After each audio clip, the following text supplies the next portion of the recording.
So hello and good afternoon.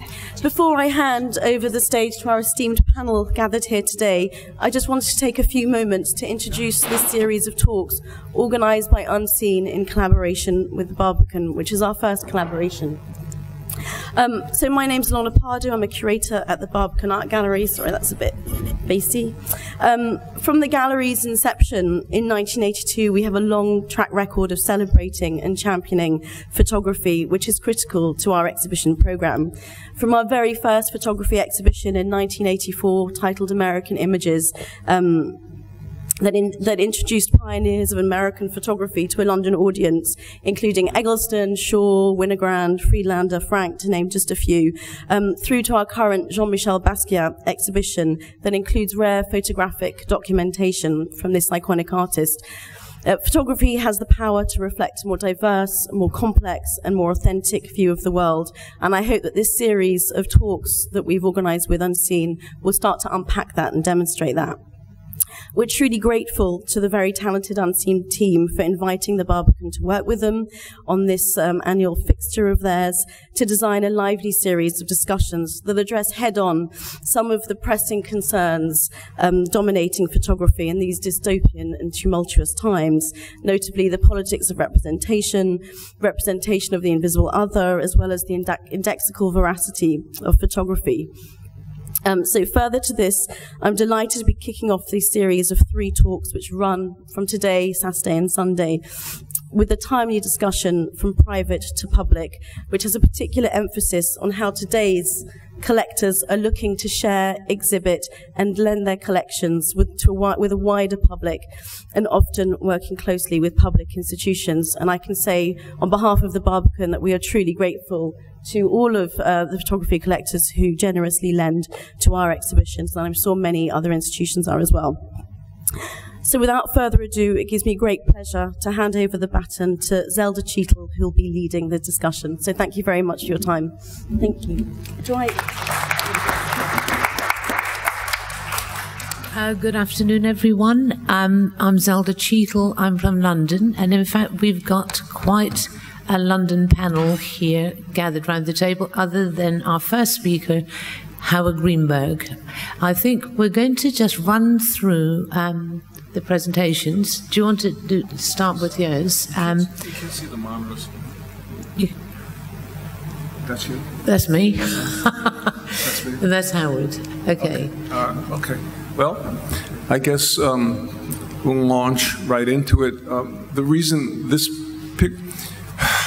let me introduce myself slightly. I will introduce Howard slightly. Howard, in 1977, was in the very lovely place in Woodstock with Photo Find, and moved his gallery into New York City in the early 80s.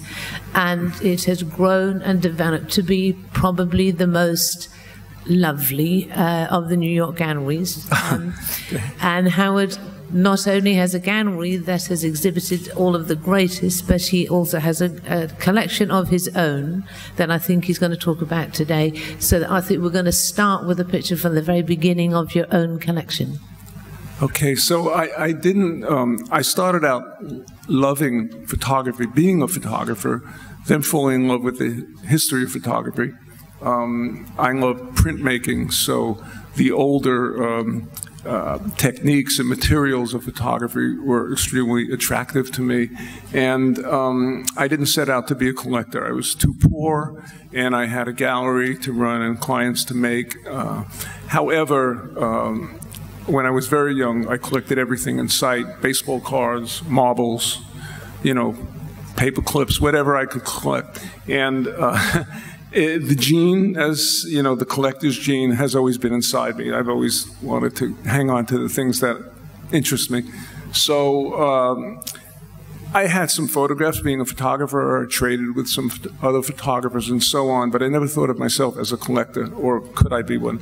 However, this photograph up there, in my mind, is a milestone because it was the first time that I ever actually fell in love with a photograph. I couldn't afford it, but I obsessed about it, and it was actually consigned to me in my first New York gallery in 1987, probably.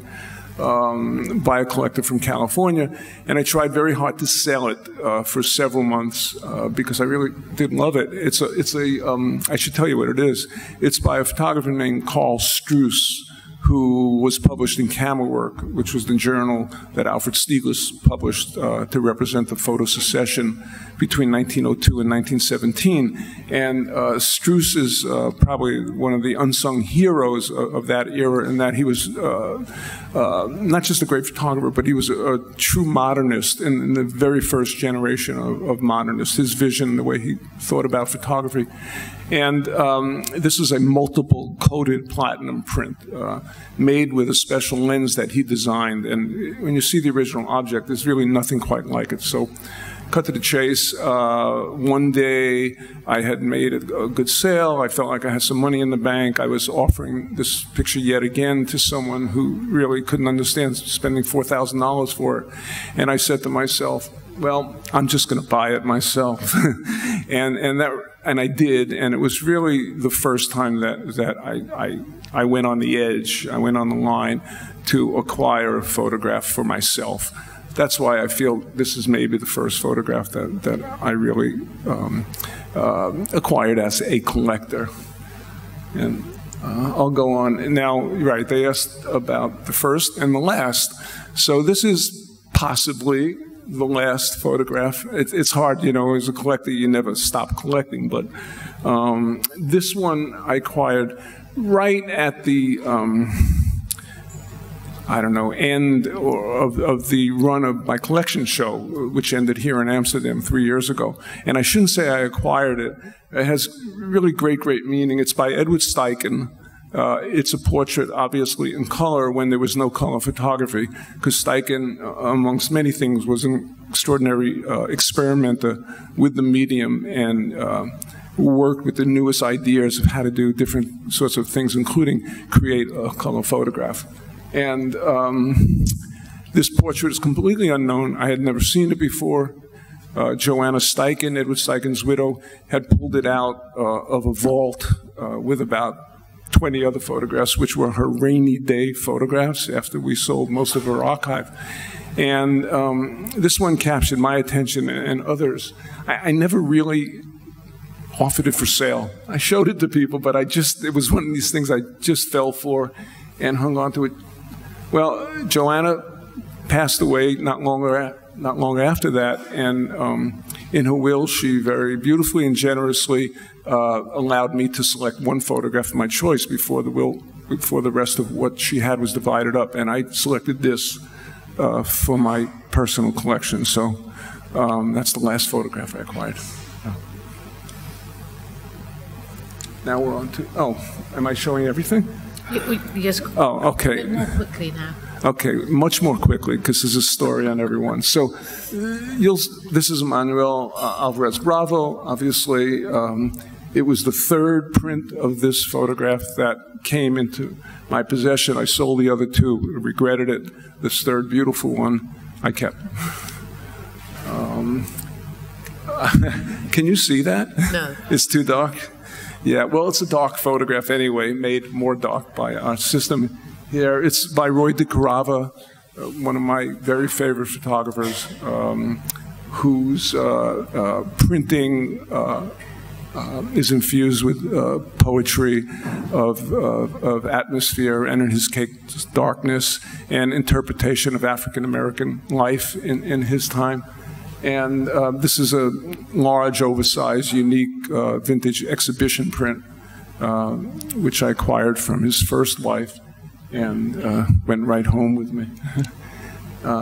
This is a Dritiko, František Dritiko, Czech photographer, Czech modern photographer, who worked with dancers as models, and his best medium was called pigment printing. The prints are unlike any others that I had ever seen, and most people. And this is one of 4 different triticals I have in my collection. I found out after I bought this that it was unique. It was the only one. Vladimir Burgess, the historian, used this on the cover of his book afterwards. This is a Robert Frank. I tend often not to fall in love with the most famous pictures unless it's a really unusual and really extraordinary print of that picture. This is with Robert Frank. There are many Robert Franks that I've had in the gallery, famous ones, great ones that just weren't right for me. But this one, and if you could see the print, I think it'd be better understood. Just this ethereal, otherworldly image of his son Pablo, who died tragically afterwards in Times Square. I found it to be an extraordinary, resting, beautiful photograph. It's his son. I've lived very well with it. His son. Hmm? It's his son. His son Pablo, yes. Yeah. This is not a picture I like it. It's a wonderful thing by Philippe Halsman. But the reason I have this is because I was working with the Halsman family for a while, and they unearthed certain master prints that Halsman had made back when. And what's interesting about this print, and it's about this big, is that the Dali painting of the cats flying through the air in this particular print is actually painted on by Dali. So this was the master. The canvas was actually blank. And when they got the right photograph with the cats flying through the air correctly, then Dali made the painting on this print of the cats, and then it was copied, and all the prints afterwards were like that. So this is really unique and quite wonderful. A very famous photograph by Louis Hine, Powerhouse Mechanic. The reason I have it is because it was a gift to me by a friend of Hine's, a photographer named Arnold Eagle, who knew Hine quite well. And I worked with Arnold, and one day we were talking about this print that Hine had given to him, and he said, I'd like to give this to you as a gift. So that's how I have this in my collection. This is one of my very favorites and was very popular in all the shows. This is by a photographer, Consuelo Kanaga, who is not very well known, but she was a terrific photographer, first in California and then New York. And she did a series of work of African Americans in Tennessee in 1948. And very few of them exist. They're rare. This particular one I actually sought after for probably 20 years because I had a very tiny print of it some years ago that I borrowed for a show. And I never saw another print. There's more to the story, but I'll go on anyway. Okay, there's a show of André Cortege here, so I thought I should include this. This is a carte postale, true vintage print, quite beautiful, that was originally owned by his brother. And the nice story about this particular print, well, I bought it from a man named Frank Kolodny, who was a great early collector. And Frank bought it from Andre, and the print has very, very slightly rounded corners. Beautifully, just a little bit.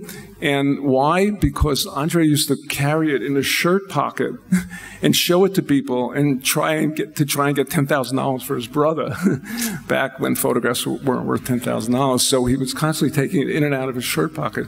Strangely, it's not damaged, but the corners got rounded that way. So I kind of like to tell that story. Martin Munkachi, another one of the greatest photographers of the 20th century, who's not quite appreciated for his influence and significance. After a stint in Hungary and Berlin, he came to America as a fashion celebrity photographer for William Randolph Hearst and Harper's Bazaar. And this photograph was made, I think, in 1933, and really credited with the first time that a fashion photograph was made out of the studio. He had started as a sports photographer, so this kind of picture was natural for Munkachi to make, and it really revolutionized what people were doing in fashion photography between the wars. So this is a Steichen also. This print is truly magical. It's unlike anything you've ever seen. Steichen's techniques are sometimes hard to fathom how he could make a print look the way it did. It's a certain kind of toning that he concocted over palladium.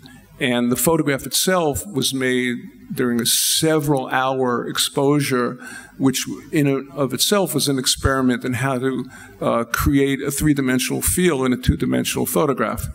And Steichen succeeded in ways that I think are unimaginable and nobody else could ever have possibly done. I've had 4 prints of this picture. It was Steichen's favorite. And this particular print was the one that really got me. It's really quite a beautiful thing. Famous photograph by Paul Strand, Italian family. Beautiful vintage print of what was, when I was a photographer, one of my very favorite photographs. Being a humanist, this sort of captures it all.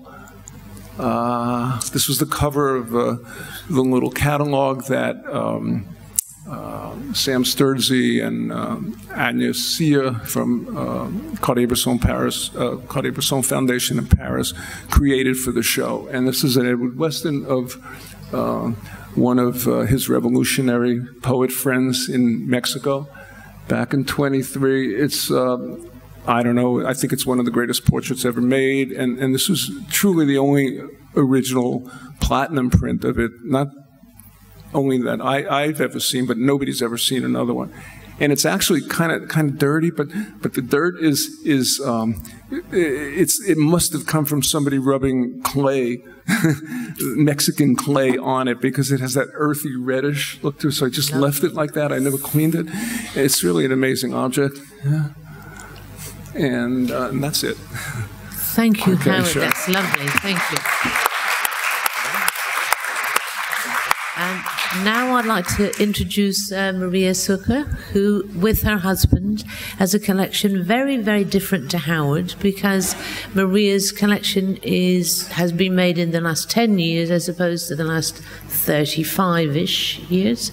And it's not purely a photography collection. But I do know, Maria, that you're going to talk a little bit about your passion that is for photography. So I'm Maria Sukkar, for those who don't know me. I'm Lebanese. I've been living in London for the past 12 years. My story is different to Howard's. It stems purely from a personal interest in art. My husband and I started collecting around 10 years ago, a little bit more than that. And we've been developing the collection throughout the years. My turning point, my interest in photography, started when I visited Paris Photo 10 years ago. And I saw this beautiful Man Ray, and it struck something, it struck a chord within me. And this is when I really started looking at photography in a different way. And then I started buying, and the way photography fitted in or weaved into the collection was very, very interesting. And when you see the way works are curated or displayed at my house, you can understand the story that is behind it all. So my collection, just to give you a bit of background, my collection is called the I Self. And I coined the I and the self to form that appellation. Why do I call it the I Self? It's a very existentialist collection. It has human nature at its core, and it deals with the existentialist angst. Very philosophical. It also it deals with all the themes of our lives: love, death, birth, sex. And it's like I like to compare it to a coin, because it has two sort of sides. It has a very powerful, very traumatic side to it, with works that are quite violent. And it has another side, which is a little bit more domestic, a little bit more spiritual. And I would like to say that because my husband and I are in this together. So my husband is responsible for the more violent, disturbed side. Yes, it's the works like Gianni Savile, Berlinda de Broika. It's really tough on the eye, and a lot of people gasp when they see the works. And I have a lot of friends here in the audience who know what I'm talking about. And the other sort of domestic, reflective, measured side is more me. I'm the measured one behind the sort of collecting process, and I like stories, and I like works that carry a story within them. Whereas my husband is the impulsive one. He buys very quickly with his heart. We tend to agree on most of the works that we acquire. The photography side of the collection is my project. It's I who does all the research, and I go to art fairs and whatever, galleries, and I do the acquiring, and it's my little project. So what I'm going to show you today, it's a slide projection. It's a mixture of works.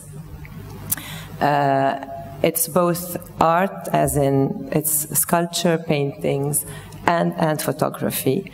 And I would like to also add that this whole process of collecting culminated in my collection being on display at the Whitechapel Gallery in London. I was approached by the Whitechapel Gallery, and I was asked to display my collection in Gallery 7. I had no say in how and what will be done. I just handed my database to the curators at the Whitechapel, and they came up with this wonderful display in 4 displays, 4 acts, and they called the whole exhibition "Creating Ourselves." It opened last April, and it's staying for a whole year. And a catalog was published for the show. And looking at how the curators at the Whitechapel weaved the photography within the rest of the artwork, and how it kind of worked together, looked at from someone that didn't know me, didn't know anything about the collection, was a very refreshing take on my collection. So without further ado, I'm going to flick quickly through the images. How much time do I have? 10 minutes? 5. 5. So this is Wolfgang Tillmans. Wolfgang Tillmans had a retrospective at the Tate recently, and this poster-like image featured at the. I lent the work to the Tate. So it's a close-up, and it's called Greifbar. I don't know if I'm pronouncing it correctly, which means palpable, and it's a close-up look of the skin. So it's looking differently into skin, hair, everything that makes up the human body. This is Wolfgang Tillmans again, totally different take. But again, how does it tie up with the I Self collection? It's called Lampedusa, and it's the island where most refugees land or stop or whatever. And the way it ties in within my collection is, I'm Lebanese, and my country has gone through a very long war. And I was, like many others, I was forced to leave my house on many occasions and stay at relatives, grandparents, different houses. And this constant recurring theme of leaving, displacement, is really ingrained in my subconscious. This is Paul McCarthy, Snow White. This is a big piece. It's in my garden at the moment. It's, for those who are familiar with Paul McCarthy's work, he tends to take a kind of, he has a humoristic yet tough look on a theme that is a childhood thought or theme. So this is one of the dwarfs from Snow White that is inflated to a supersized form. And if you take a close look, you can see all his male genitalia hanging from behind, from the front, quite gross. Onto photography, Cindy Sherman, very early works, when she started to do her performance work. And when people see that work, they don't realize it's Cindy Sherman, because it's really one of the oldest works she's done in the 70s. This is a work that is part of a series of work, 4 or 5 pieces. I was very lucky to find this work, because you don't see those works. It's a small-sized work and in black and white. Berlinda de Broika, this is a huge vitrine featuring a corpse made out of wax. It does look really realistically disturbing when people see it. Berlinda de Broeka works with wax, and she makes lifelike, fleshy-looking cadavers or corpses. John Straznice, the master of photo manipulation, I would say, he would really change the identity, hence the message, by cutting up different pictures, sticking them together, coming up, giving a new life to a work. And this is the last work I acquired. It's by a friend of mine, a dear friend of mine who's here in the audience, Mariam Eisler, and it's called Kachina, Sacred Dancer, and fits in perfectly with my collection. And it's, again, the body, the flesh, and all the works that go with it. Subodh Gupta, a sculpture by a famous Indian artist.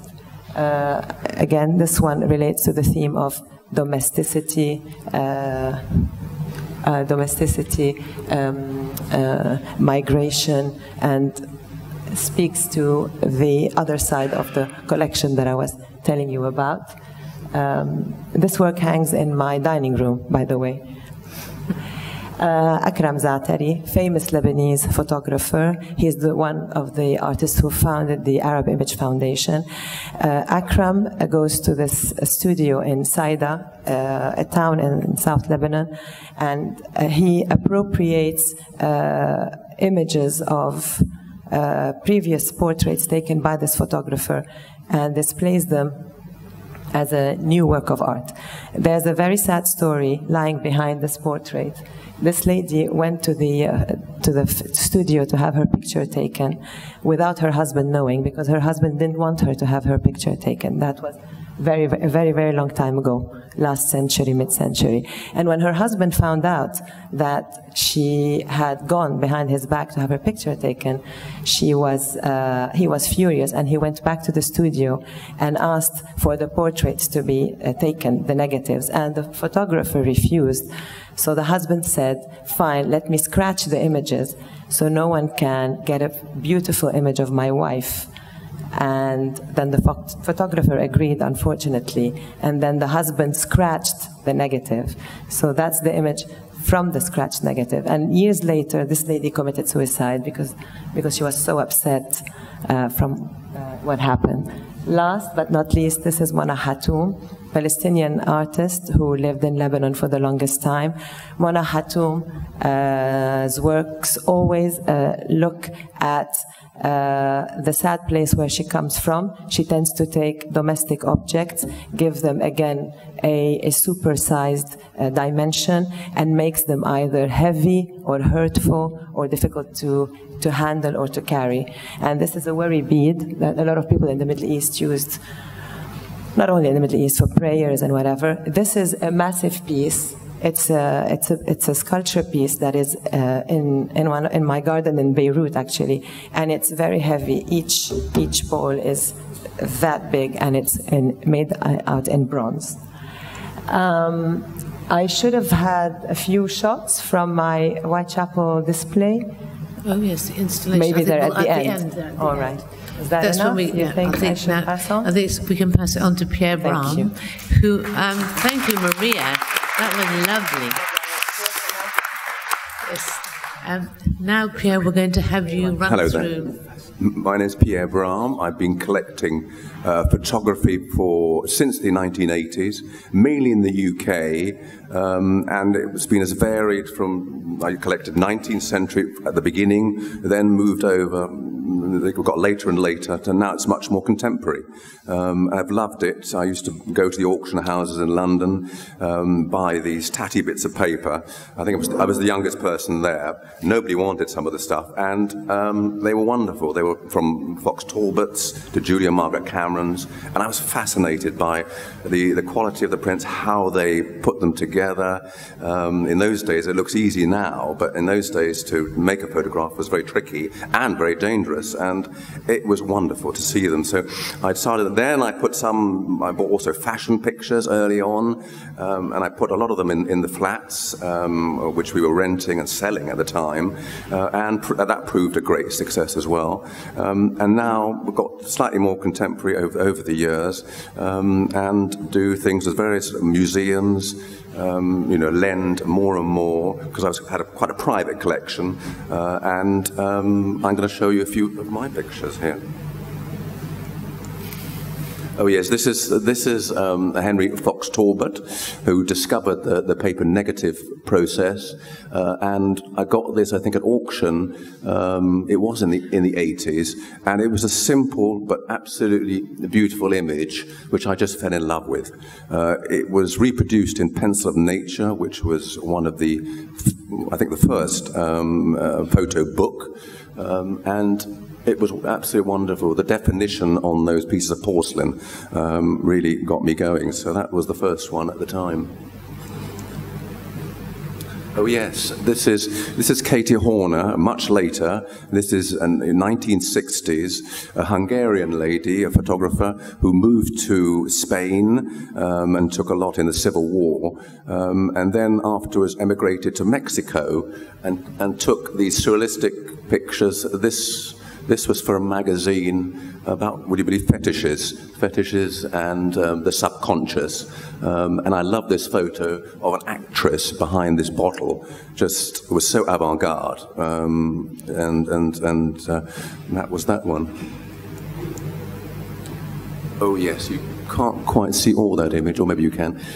This is Miyako Ishiuschi, who was a post-war Japanese photographer, and she took these wonderful pictures of this Buto dancer in Japan, and he was aged at least in his 80s at the time, and in fact he used to say at night he used to take his skin off, put it on a coat hanger, so he slept, so he would keep his skin in absolute perfect condition.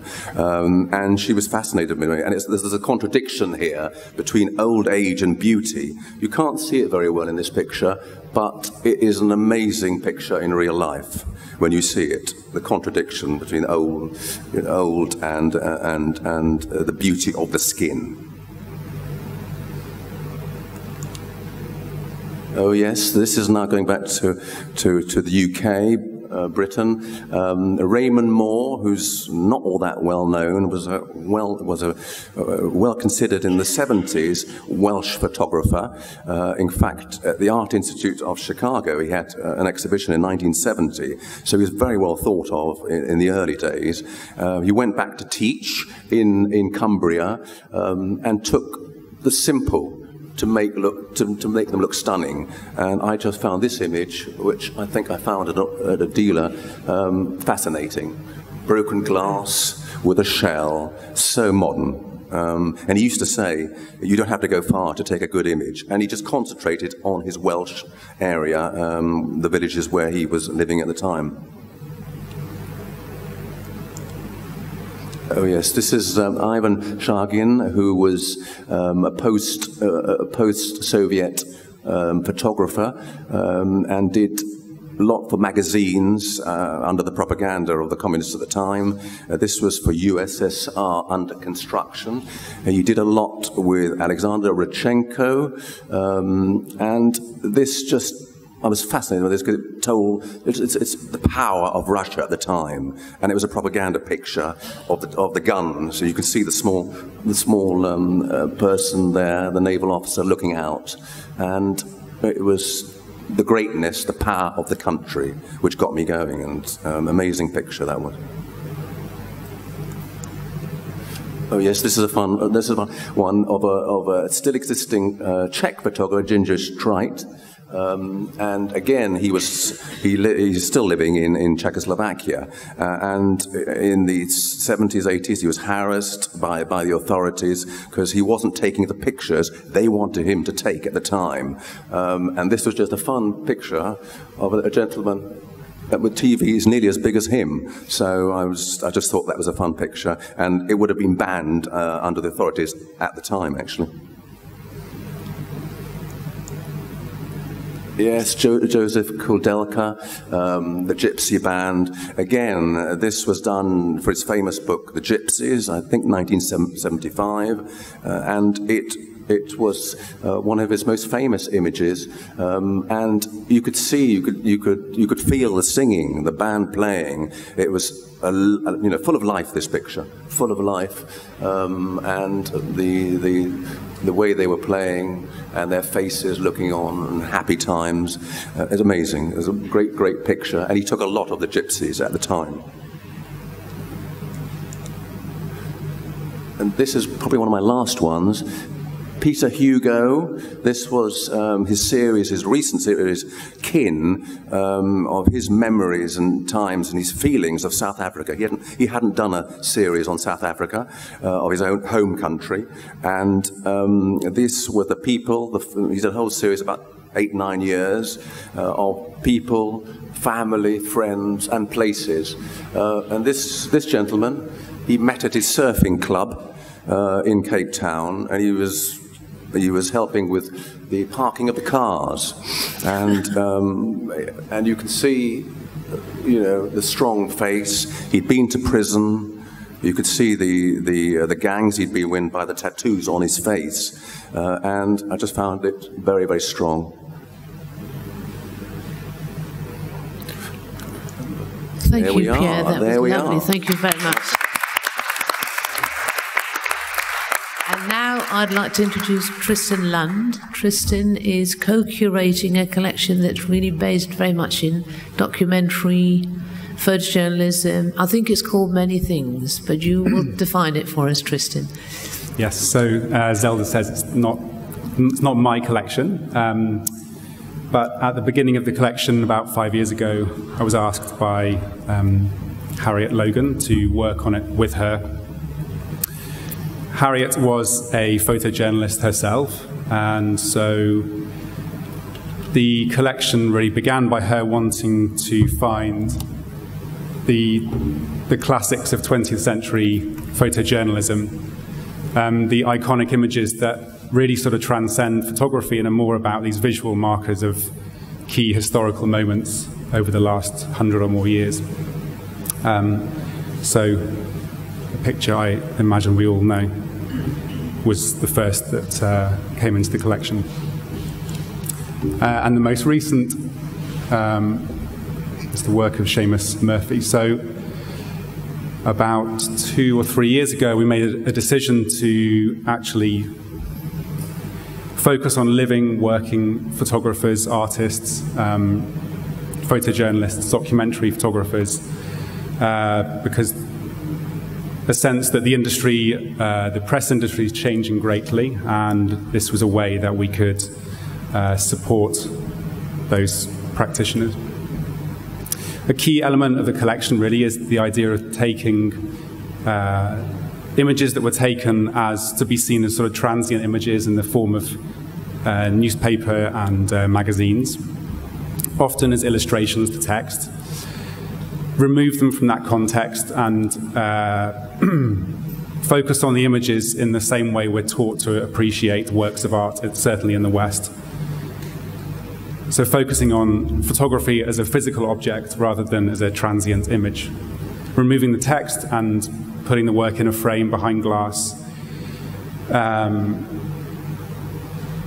I think makes us as the viewer sort of revere the image and revere the objects in a slightly different way. And key for me as well is focus on the maker of the image in the same way that when we look at a painting in a museum, part of that process is looking next to that painting and seeing who the author was, which is something when you look at a newspaper, the text has a byline often, but it's often very hard to see who actually took that photojournalistic shot. So the interesting thing about this image was shot very soon after 9/11 by an Irish photojournalist, Seamus Murphy. The subject was made actually better known by another photographer, Luc Delahaye, who photographed the same dead body, but using a large format camera and displaying his work in a more conventional sort of artistic way of a large print in a frame. And it just so happens that on the same day, Seamus also photographed this this body. So we approached him quite recently to make a print of it and try to get a similar scale of Luke. So this print is around a meter 50 wide, and to try and sort of give the image a similar sort of impact. Another shot from this time from Iraq.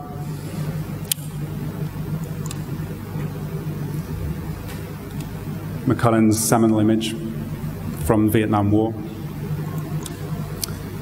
And then more to contemporary conflict, so Edmund Clark's Mountains of Majid series, where he was photographing in the Bagram air base outside of Kabul, where he realized that the majority of the American forces in that base, which is the size of a small town, never actually leave the military base. And so their experience of Afghanistan is limited to the mountains that you see behind the concrete fence. So all the shots in this series, you realize actually in the distance are these mountains. Really underrated American social documentary photographer Eugene Richards.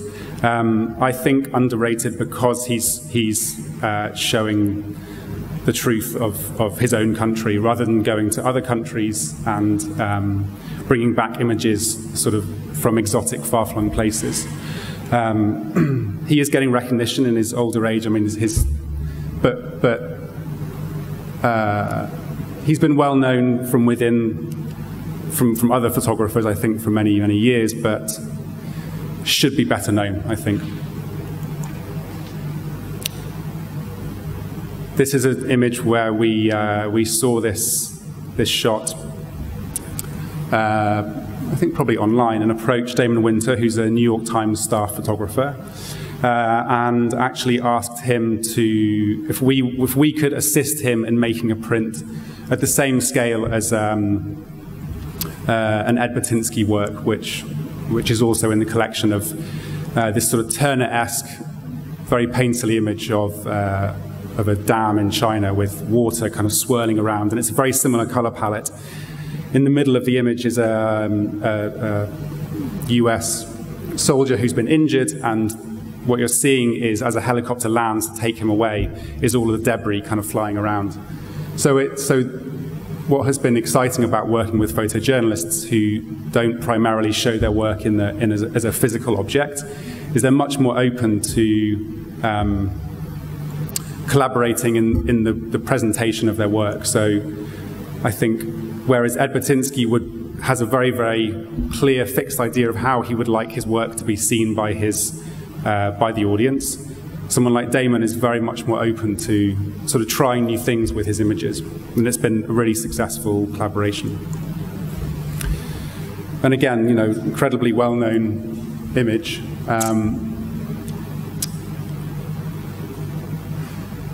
I don't really have much to say about that, I think. It sort of speaks for itself.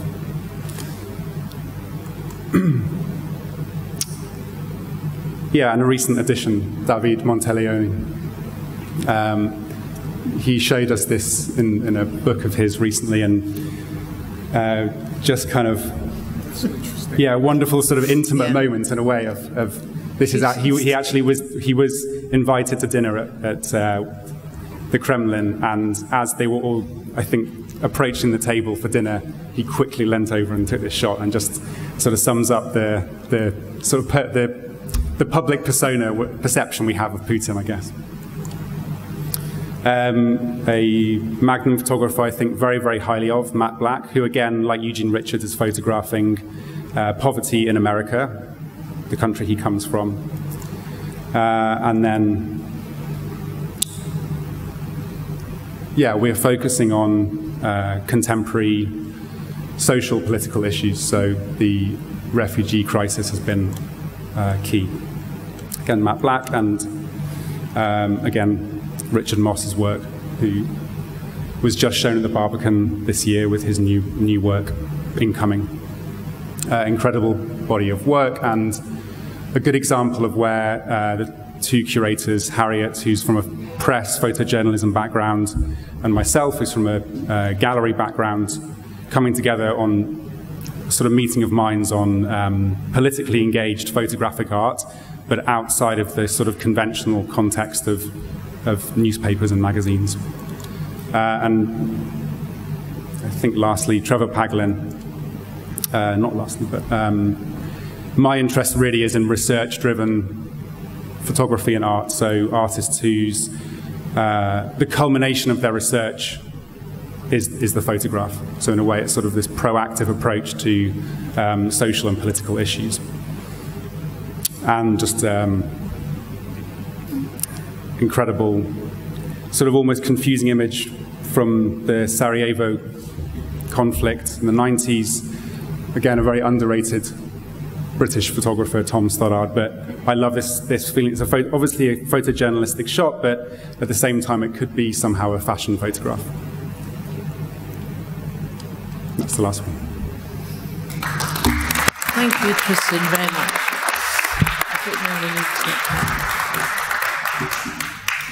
I think now we're going to move into a little bit of discussion about how your private collections are becoming public, because here we are at Unseen, which is the festival of being able to see emerging talent or things that have never previously been seen. So Howard, I think, are these some, yes, these are some pictures that of your collection. Would you like to talk a little bit about how you have made your collection accessible? Sure. First of all, I never intended it to be public. I never intended it to be private either. They're just photographs that I took home, so to speak, because they spoke to me loudly enough that I wanted to hang on to them. And I didn't talk about it very much with many people. It wasn't. And then, I don't know, somewhere along the line it was growing and growing. I felt more and more committed to it, thinking about what's going to happen with it. And during that moment, I had a conversation with Sam Sturzy, who was the new director at the Musée de l'Élysée in Lausanne, Switzerland, and asked him what he was going to do, and he said one of the things he wanted to do was maybe show some private collections. So I said, you know, Sam, I have a collection. And I know him well for 15 years before this conversation, and it was like, you do? So yeah, I have a bunch of pictures. Well, let me see what you have. So 6 months later, I sent him a disc of a couple of hundred photographs that I had. And he said, let's do it. I said, let's do what? He said, let's do a show, a real show. I said, are you sure? He said, yeah, and I thought to myself, okay, what have I done? Because I was very sensitive to the fact that there could be an animosity, perhaps, or at least a critical stance by a lot of my clients that maybe I took some of the best stuff home when yes. I was obliged to sell it. I was really worried about that. I didn't feel that I had done that because, for me, one of the great things about photography is that there's a lot of photographs out there in the world, and there's enough for you and there's enough for me. And it turned out to be fine. I mean, nobody really ever gave me a hard time, but that was how it happened. And once we did the show and the little book, I was off and running. I became a very public collector. Yeah.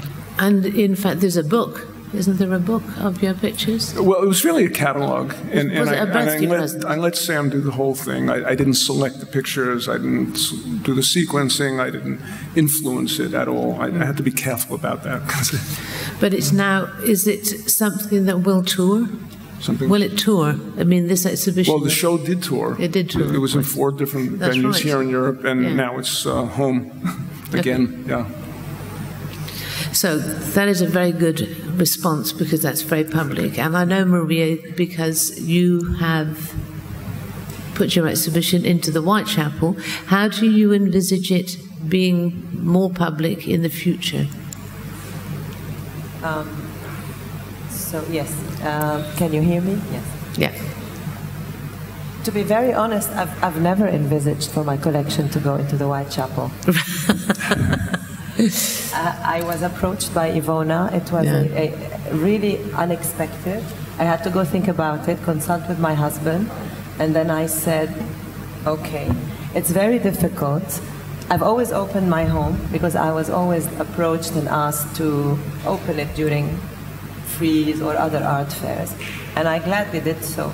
But when you decide to give your child to someone else, and they would take care of him for a whole year, and it's kind of exposing yourself. Oh, very much so. I think that a collection tells many tales. Yes. So it's a totally unknown audience, and it's you don't know how they were going to curate it, sequence it, display it, what they were going to do with it. How involved were you in the display? Nothing. Nothing. I only came during the installation. I was shown the 4, they call them acts, the 4 acts, the titles and the works that were going to feature. And so these are the Cindy Shermans that you're seeing. Could you go back, because I missed what came first? This is a Louise Bourgeois. It's called 3 Horizontals. And opposite, there's another Louise Bourgeois. It's a work on paper with the little sacks in the woman's tummy. And then you have a photo by Linder. And next to it, I don't know if we have a close shot there, the Photomaton by André Breton. It's one of the first selfies that ever existed. So this display is called Self-Portrait as the Billy Goat. If you could kindly scroll again, go forward. So this display looks at self-portraiture as a way of expressing ourselves. So Cindy Sherman, forward please, if you don't mind, unless you would like me to. Oh, do you want to? Yeah. Thank you. This is Self-Portrait as the Billy Goat, and it's a sculpture by Pavel Altamer. It's a cheeky look, take on the Thinker by Rodin, and it addresses not only the self, but also the idea of decay and mortality.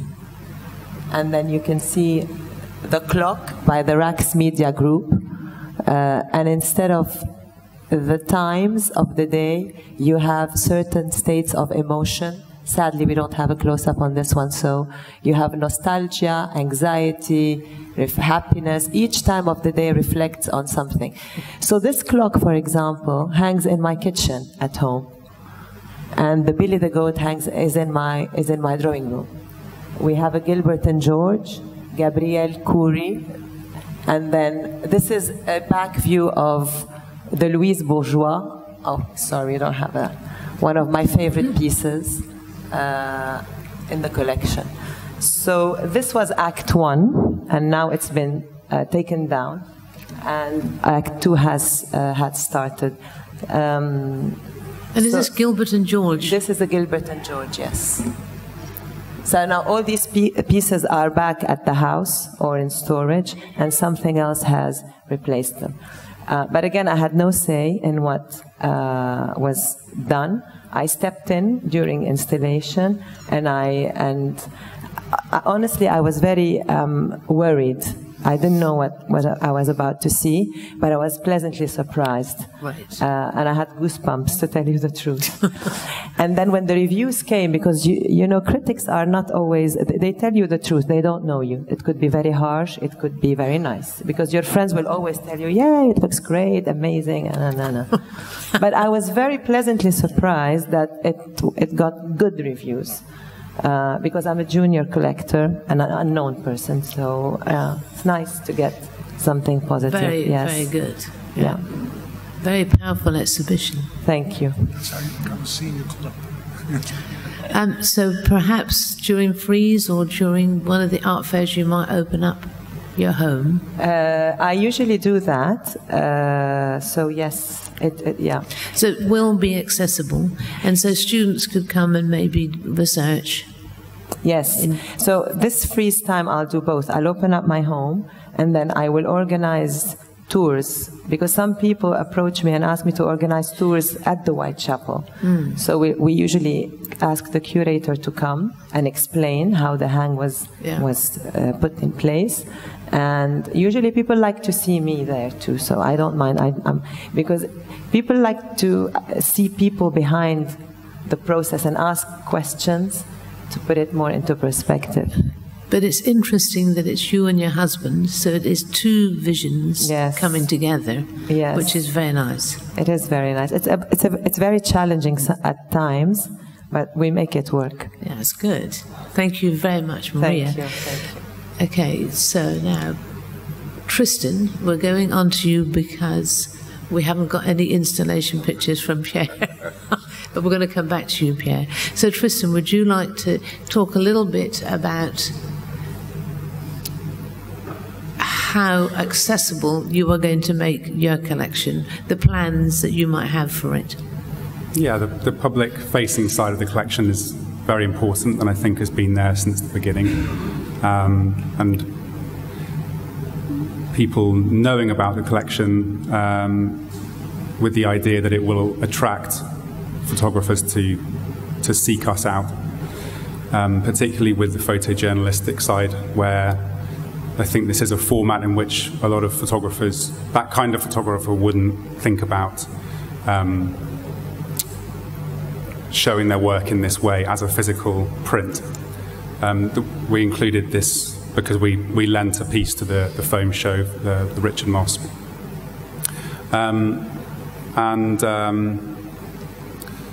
Really to get photojournalists to think about their work in a slightly different way.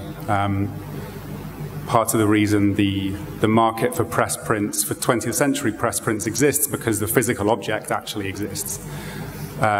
With contemporary photojournalism, it's, I think, often the case that a lot of photographers have never actually seen their prints as a physical, seen their images as a physical print. They've only ever really seen their images on their computer screen or in a newspaper.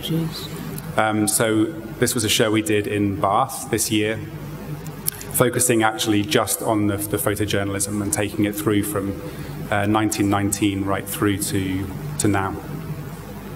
And many of the prints that are in the second half of the show from 9/11 through, I think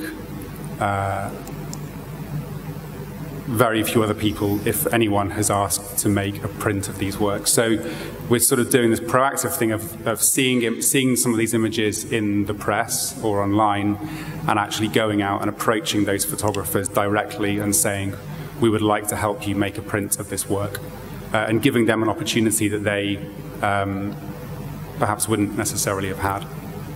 And from the perspective of making a private collection into something public, you're available for loans, presumably? Absolutely, yeah. And so I think that's part of it. So people coming to visit, institutions coming to visit is an important part of it, so that, very simply, so that institutions actually know what we have, and so that when they're putting their own shows together, they can think about other places they can go to get loans for work other than other institutions, which perhaps take a little bit more time to get works from other institutions, and whereas going directly to a private collection, it's perhaps a little bit more straightforward for them. And with the name of your collection being Insight, which usually means something bad and dangerous, would you say that you've got a lot of... Well, it's more the idea of, I mean, it's a slight play on words, but inciting a response. Insight has to stir up rather than insight as in vision. The collection comes from the idea and the belief that photography, the ability of photography to affect change, and working with someone who was a photojournalist and has that at her core still very strongly. The ability of that single image to, like, for example, the picture of Alan Kurdi, the Syrian boy drowned on the beach in Turkey, that generated a huge public response. And so bringing these images together as physical objects in a way feels relevant for the future as well. As I was saying about the 20th century press prints, these physical objects exist. Quite often with these images now, don't exist as this is the only, as far as we know, in some cases, the only physical embodiment of that image that exists. Yeah, it's very important. Yeah. And so, Pierre, without showing any installation pictures, would you like to tell us a little bit about how you were sharing your collection? Yes. I mean, my collection was very private, I suppose, up to about 5 years ago when I decided to show it more and actually put it in one place. I had it all over the place in different areas, and put it in one place mainly. I've still got storage to have the bigger pictures, and have been lending to museums in the UK, Germany, US, and I like to have people coming around to appreciate what I've got more and more.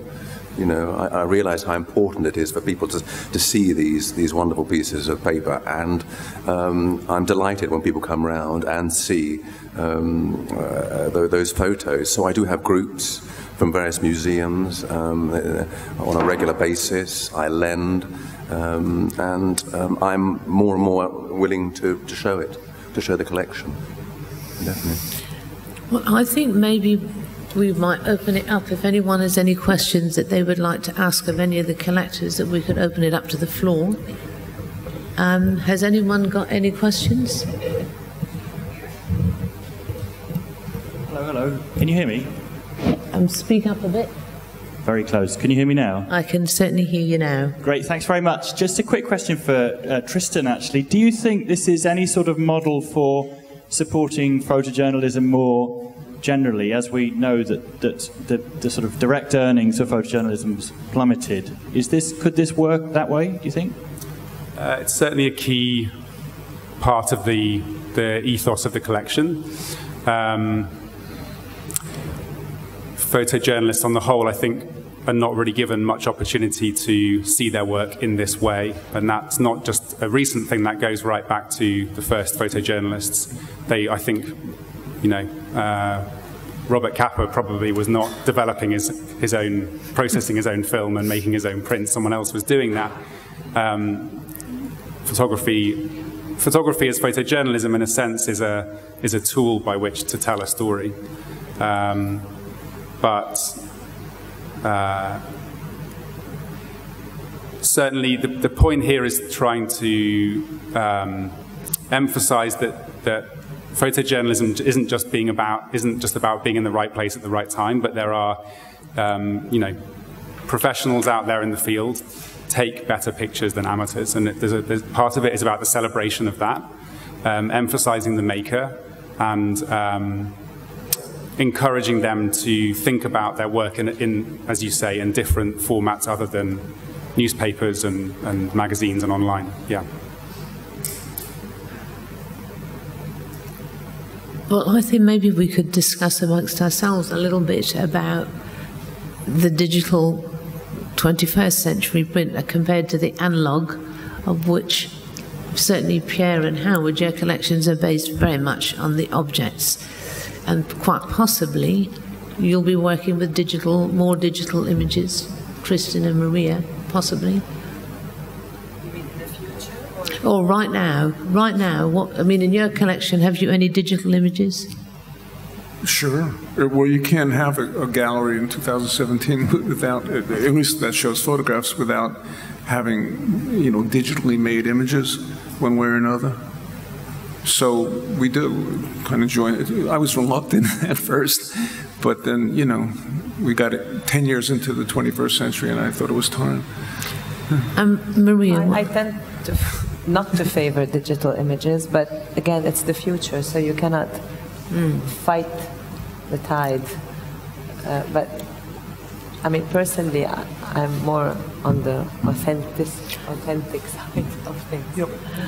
But it's very hard. These days, though, it doesn't matter so much if you're really interested in what's being made contemporary, because media process isn't as important as the idea of it anymore, right? So kind of anything goes now, right? Yeah, I would say. Yes, but then a beautiful print is a beautiful print. In fact, we were talking as we went around Unseen yesterday about there's some exceptionally beautifully made, beautifully crafted. I mean, there's carbon prints and platinum prints and beautiful prints here in Unseen that people are still taking great care over making beautiful prints. I think more and more they're getting more, it's more, everything is mostly digital now, and it's a different era. Well, perhaps you could talk a little bit about Richard Leroyd and how he makes his prints, because he's fascinating. Richard Leroyd, a UK photographer who takes a camera obscura type pictures on huge Cibachrome pieces of paper, which look very pre-Raphaelites, very real, and they're very big pictures. So he is one of the old-fashioned photographers who works in an analog way.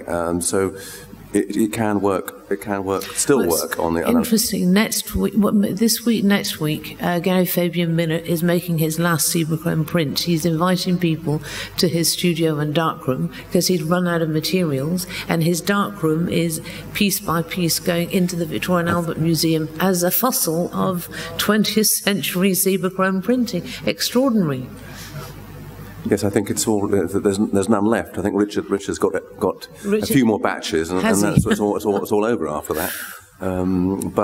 Yes, but still they're going back. It's quite interesting now to old processes.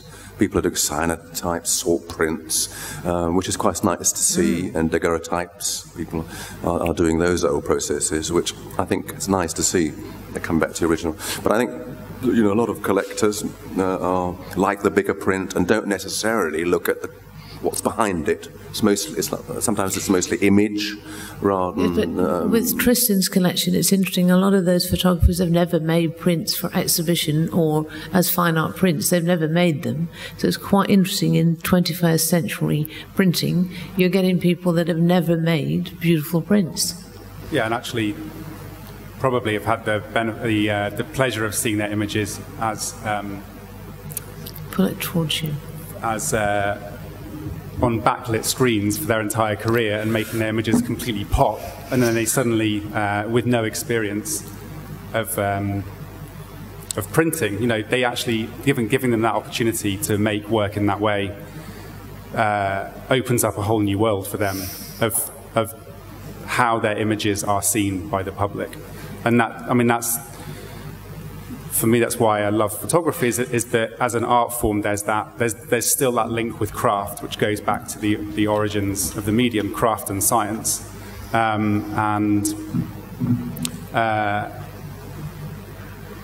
think for the two sides of the collection of the sort of photojournalists and then the artists who are making work to be seen as a physical object, the difference is it does go back to when the point at which they're making the photograph in the first place. Like, how do they imagine their work being seen at the point they're taking the photograph?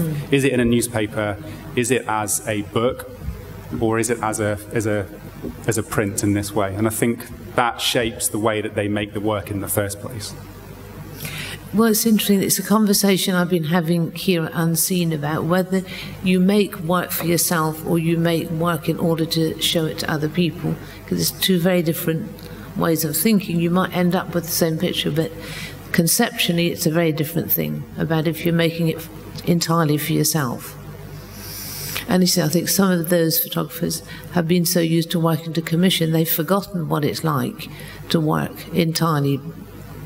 I think there are lots of photographers who actually are more creative by having the constraints of it being a commission, of fashion photographers or photojournalists who know that on their own, with no framework, it would almost be sort of somehow terrifying to be out there and just with nothing. But it's interesting, if you look at the New York School of Photography, that Howard has kind of championed a lot of those people like Saul Leiter, Louis Four. They were out making work for themselves. They'd done their sort of Harper's commissions, but they were making those shadowy, elusive, quiet things because that was just how what they saw. They loved New York. They were there making those pictures for themselves. And really, Howard has championed that work and made it. And people now are looking at Saul Leiter's colour or Louis IV as like little moments. And it's because you've made them. You've nurtured that aspect of street photography very much. And it's kind of this generation, the next generation that have missed out that nurturing. Well. Has anyone got any... Oh, there's another question. Oh, there's several more questions. Sorry, another question for Tristan. Can you hear me? Yes. Yeah. I'm just aware that the Imperial War Museum have always commissioned contemporary artists, obviously, focusing on areas of conflict. And I just am also aware that I've seen some of the Richard Moss work, particularly in their spaces. And obviously you're coming from the perspective of nurturing, as Zelda says, the photographer and the object. I just wondered how you work together. I presume you work together, and I was interested in how you maybe do that. Can you just say the last bit again? I'm just assuming that you do work together with them, given your subject matter, and I just wondered how you do work with them. A public institution, I guess. Oh, I see. As opposed to private. Okay, yes. I mean, my background is in working in a commercial art gallery, and but I came to it, I think, having been brought up to be very reverential about the art object, and to primarily have seen art in museums. And it took me some time when I started working in a gallery to get my head around the idea that someone could take what to me was a sort of museum quality object and actually go and live with it in their home. For me, the wonder of that, of working with living, working artists, is the fact that by doing that, you allow them to pay their rent, put food on the table, and go out and make more work. And that's what gives me a lot of pleasure. When it comes to institutions, yeah, I think it's important for us that they come and see what is in the collection, as I said, and so that they know what we have. Actually, the experience of working with Harriet, who's not from a gallery background, is that she, again, is far less reverential about the artist's presentation. And so I spent years of working in a gallery and being artists bringing prints to me, and my presumption being that if they are bringing this to me, then this is the way they intend the work to be seen. And actually, with photojournalists, when we're working with them to make prints of their work for the first time, it is not uncommon that we reject work. And we say, actually, in our experience, we think you can do better. And it gives them the chance to go back and actually try again and make something better of the work. And so maybe that's like a side that I presume that probably institutions have that same very reverential side that I certainly do about the object itself. But that certain types of photographers are somewhat more open to collaboration than others. Do we have another question from? Yes. Yeah. I guess, yeah, first of all, thanks for the insight that you've all provided. My question really is for the three collectors in the middle, and how, I guess, the act of collecting is always a very personal and a private thing, and how has taking your collection from the private realm to public, because I think a few of you also expressed reservation about how will people, like, I've collected the pieces that I should have sold, or how will people view the work? What impact has that had on you now that people know that you collect and that you are in the public eye? Are you more critical towards how you collect work or how you select things? Could you repeat the last bit, please? The last bit. How do I... Are you now more critical to how you approach your collecting because you now have effectively an audience of people looking at what you're putting into your collection? Would you like to go first? Yes, Maria first. Maria first. Good question, actually. I'm just going to reply quickly in two parts. One, I am not going to be influenced by how people see the collection, because this is my collection. It's very focused now, and I intend to maintain it as focused as I can be. And the second part of the question is, it's very hard to keep it as focused, because it makes the buying process and the selection process even harder, because now I have a set of criteria that I have to look at every single time I buy a work. And if the work does not fit into any of these criteria, then it will not fit into the collection. But I think it will make the collection more interesting, so to be that focused, so when people from the outside look at it, it will look like a complete story. I don't know if this answer is helpful. Okay. Okay, Howard. The question is, now that your personal collection is public, will it influence what else you put in your collection, because other people will be assessing it? Okay, well, now that it's published and out there, and I hope I'm answering your question, I actually, strangely, have, I can't say completely stopped, but pretty much, very much slowed down my collecting. I'm also at a point, I've accumulated a lot of photographs, not just in my personal collection, but in the gallery, and a lot of books, and so on, and you know, it's like, I think to myself, do I really need another one? Sometimes I want another one or two or three, but the impulse is really changed since having the show and book. And also, practically speaking, a number of museums expressed interest in the collection. So that also slowed me down. I felt, well, this is what they're interested in. This is the collection. Let me wait and see what happens to it. So, I don't know. And Pierre, what would you say? Yes, with me, it's still my concentrate what I like, but you know, I do now consider more and more what I should be doing as a whole.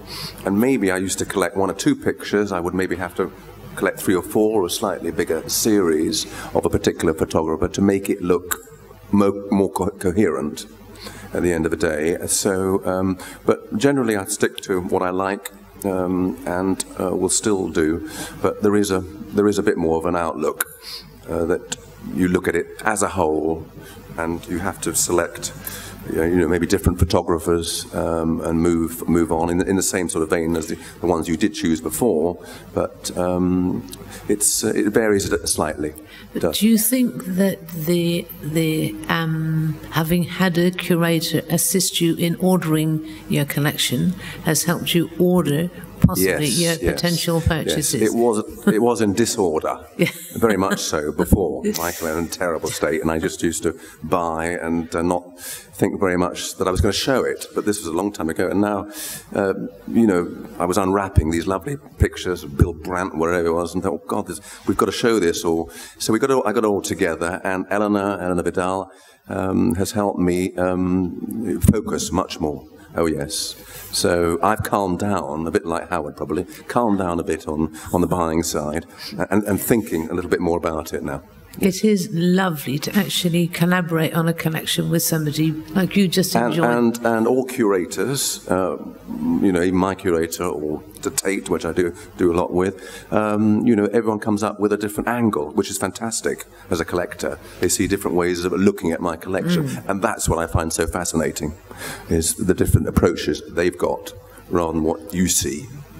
Well, I think it's something that Maria said when I first started to talk to her about this panel, that she loved to hear the stories and understand the stories. And I think what's been interesting is that everybody has got their own story of how they've woven together or are in the process of weaving together connections. Then I think all of us are very fortunate that we'll be able to actually, now that we know that things have gone from private to public, we'll all have the opportunity to see. So I think for all of you for listening, thank you very much indeed.